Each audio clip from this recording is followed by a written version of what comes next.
கிறிஸ்துவுக்குள் அன்பானவர்களே, நாம் கர்த்தரை உறுதியாய் பற்றி கொண்டிருக்கிறதுனால ஏகப்பட்ட ஆசீர்வாதங்களை நமக்கு தந்து அவர் நம்மை தேற்றுகிறார்.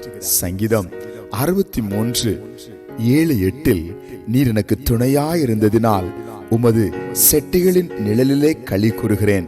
என் ஆத்துமா உம்மை தொடர்ந்து பற்றி கொண்டிருக்கிறது, உமது வலதுகரம் என்னை தாங்குகிறது. அன்புக்குரியவர்களே, இந்த நாட்களில் உறுதியாய் ஆண்டவரை பற்றி கொண்டிருக்கிற பிள்ளைகளுக்கு 3 ஆசீர்வாதங்கள் இந்த வசனத்தில் சொல்லப்பட்டிருக்கிறது. ஒன்று, அவர் நமக்கு துணையாயிருக்கிறாரா. அவரை பின்பற்றி அவரை முருக பிடித்து அவரை சார்ந்து இருக்கிற தமது பிள்ளைகளுக்கு அவர் துணையாயிருக்கிறார், பயப்படாதிருங்கள். இரண்டாவது, அவரை பற்றி கொண்டிருக்கிற பிள்ளை மேல அவருடைய செட்டை விரிக்கப்பட்டிருக்கிறது. அந்த செட்டை விரிக்கப்பட்டிருக்கிறதுனால ஒரு பெரிய நிழல் அவர்கள் மேல் தங்குகிறது, அதில் ஒரு களிகூறுதலும் உண்டாகிறது. ஹல்லேலூயா. மூன்றாவது, அவரை பற்றி கொண்டிருக்கிறதுனால அவருடைய வலதுகரம் நம்மை தாங்குகிறதா. ஆமென். இந்த காலை வேளையிலே அவரை உறுதியாய் பற்றி கொண்டிருக்கிற பிள்ளைகள் கர்த்தருடைய துணையோட அவருடைய செட்டையின் களிகூறுதலோடு அவருடைய வலதுகரத்தின் தாங்குதலோடு ஆசீர்வதிக்கப்படுகிறீர்கள். கலங்காதிருங்கள், ஜெபிப்போம். எங்கள் பரலோக பிதாவே, இந்த காலை நேரத்திலும் உம்முடைய செட்டைகளின் நிழலிலே நீர் எங்களுக்கு